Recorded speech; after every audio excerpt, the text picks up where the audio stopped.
เป็นวันหักนางคนดีมอบหมายสิ่งให้กันและกันเมื่อเขาอยู่เพียงจันทร์หากันหมายมันสัญญาจากใจหนุ่มราวพัดกินห่างเหินอยู่พินบ่ทันเท่าใดจิตใจน้องก็เปลี่ยนไปติดต่อบ่ได้เศร้าใจนักหนาอายพ่อสอบหาบ่เห็นแก้วตาจะเป็นจังใด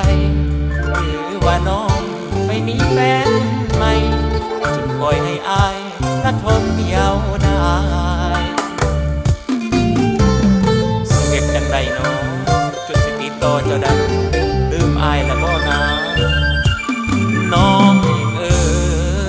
ยหูอยู่ว่าอายสอบหาสั่งมามิดจีโอ้ยน้องลาเจ้านิสัยคิดฮอดหลายดีเขาหาบ่ได้ขอความฝากไว้ได้ยินหรือบ่อยู่เฟซบุ๊กอายกะติดต่อบ่เห็นนางน้องนั้นตอบมาบ่มีแนวเว้าได้ยินเขาว่าให้เอิ้นใส่หมู่หนึ่งจากคนบึ้งของหัวใจอายห่อไงใส่หมู่หนึ่งคือเป็นจังสีสาวผู้ดีกินแควนแดนลาวหลอกผู้เบาอยู่ทางแดนไกลให้น้ำตาไหลใส่ในหม้อหนึ่งหม้อหนึ่งต่างเนียนนี่มันสิเบิกอีกบ่น้อ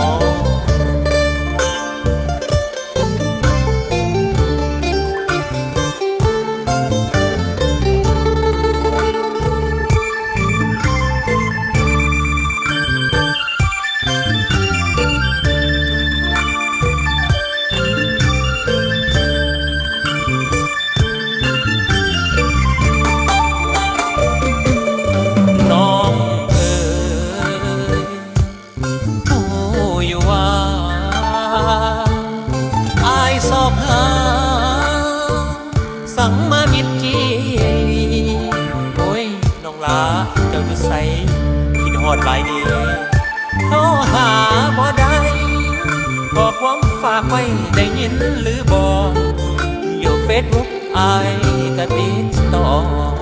บ่เห็นนางน้องนั้นตอบมาบ่มีแนวเว้า